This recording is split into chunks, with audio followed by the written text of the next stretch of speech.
ವೀಕ್ಷಕರೇ, ನನ್ನ ವಿಡಿಯೋಗೆ ಹೃದಯಪೂರ್ವಕವಾದ ಸ್ವಾಗತ. ವಿಷಯ ಏನಪ್ಪಾ ಅಂತ ಅಂದರೆ, ಗೃಹಲಕ್ಷ್ಮಿ ಅಮೌಂಟು ಪ್ರತಿ ತಿಂಗಳು ಎಲ್ಲರಿಗೂ 2,000 ಬರುತ್ತೆ. ಇದು ಸಾಧಾರಣ. ಆದರೆ ಇನ್ನು ಮುಂದೆ 2,000 ಅಲ್ಲ ರೀ, 3,000 ನಿಮ್ಮ ಗೃಹಲಕ್ಷ್ಮಿ ಖಾತೆಗೆ ಅಮೌಂಟ್ ಪ್ರಸ್ತುತ ಕರ್ನಾಟಕದ ಮುಖ್ಯಮಂತ್ರಿಗಳು ಮತ್ತು ಹಣಕಾಸು ಸಚಿವರಾಗಿರ್ತಕ್ಕಂಥ ಶ್ರೀಯುತ ಸಿದ್ದರಾಮಯ್ಯನವರೇ ತಿಳಿಸಿದ್ದಾರೆ. ಈ 2023-24ನೇ ಸಾಲಿನ ಬಜೆಟ್ ಮಂಡನೆ ಆದಾಗ ಪಂಚ ಗ್ಯಾರಂಟಿ ಯೋಜನೆಗಳನ್ನು ಜಾರಿಗೆ ತಂದಿರತಕ್ಕಂಥ ಶ್ರೀಯುತ ಸಿದ್ದರಾಮಯ್ಯನವರು ತಿಳಿಸಿದ್ರು.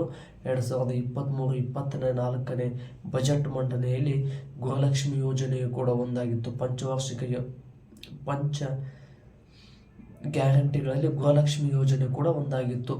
ಈ ಗೃಹಲಕ್ಷ್ಮಿ ಯೋಜನೆಗೆ 2,000 ಅಮೌಂಟ್ ಬಿಡುಗಡೆ ಮಾಡುವುದಾಗಿ ಎಲೆಕ್ಷನ್ ಸಮಯದಲ್ಲಿ ಹೇಳಿದ್ರು ಮತ್ತು ಬಜೆಟ್ ಮಂಡನೆ ಸಂದರ್ಭದಲ್ಲಿ ಕೂಡ ತಿಳಿಸಿದರು. ಅದೇ ರೀತಿಯಾಗಿ 2025-26ನೇ ಸಾಲಿನಲ್ಲಿ ಬಜೆಟ್ ಮಂಡನೆ ಆಗುತ್ತಲ್ಲ, ಈ ಬಜೆಟ್ ಮಂಡನೆಯಲ್ಲಿ ಇಲ್ಲಿಯವರೆಗೂ ಏನು 2,000 ಅಮೌಂಟ್ ಏನು ಬರ್ತಿತ್ತಲ್ಲ ಗೃಹಲಕ್ಷ್ಮಿ ಫಲಾನುಭವಿಗಳಿಗೆ, ಇನ್ನು ಮುಂದೆ ಬಜೆಟ್ ಮಂಡನೆ ಆದರೆ 2,000 ಅಲ್ಲ 3,000 ಬರುತ್ತೆ ಅಂತ ಶ್ರೀಯುತ ಸಿದ್ದರಾಮಯ್ಯನವರೇ, ಪ್ರಸ್ತುತ ಕರ್ನಾಟಕದ ಮುಖ್ಯಮಂತ್ರಿಗಳು ಮತ್ತು ಹಾಗೂ ಹಣಕಾಸು ಸಚಿವರಾಗಿರ್ತಕ್ಕಂಥ ಶ್ರೀಯುತ ಸಿದ್ದರಾಮಯ್ಯನವರ ತಿಳಿಸಿದ್ದಾರೆ.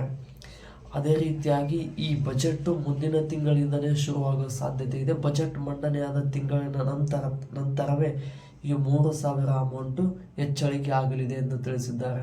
ಗೃಹಲಕ್ಷ್ಮಿ ಫಲಾನುಭವಿಗಳಿಗೆ ಇದು ದೊಡ್ಡ ಸಿಹಿ ಸುದ್ದಿ ಅಂತಲೇ ಹೇಳ್ಬೋದು. ಇದೇ ರೀತಿಯಾಗಿ ಗೃಹಲಕ್ಷ್ಮಿ ಫಲಾನುಭವಿಗಳಿಗೆ 2,000 ಬರೋದರಲ್ಲಿ 3,000 ಅಮೌಂಟ್ ಬಂದರೆ ಅವರಂಥ ಅದೃಷ್ಟವಂತರು, ಅವರಷ್ಟು ಖುಷಿ ಪಡುವಂಥವ್ರು ಬೇರೆ ಯಾರೂ ಇಲ್ಲ.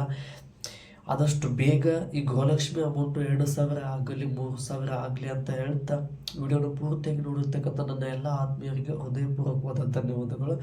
ಗೃಹಲಕ್ಷ್ಮಿ ಹೆಚ್ಚಿನ ಅಪ್ಡೇಟ್ಗಳಿಗಾಗಿ ನಮ್ಮ ಚಾನಲನ್ನು ಸಬ್ಸ್ಕ್ರೈಬ್ ಆಗಿ, ಲೈಕ್ ಮಾಡಿ, ಶೇರ್ ಮಾಡಿ, ಕಮೆಂಟ್ ಮಾಡಿ ಅಂತ ಹೇಳ್ತಾ ಬಾಯ್ ಸ್ನೇಹಿತರೆ.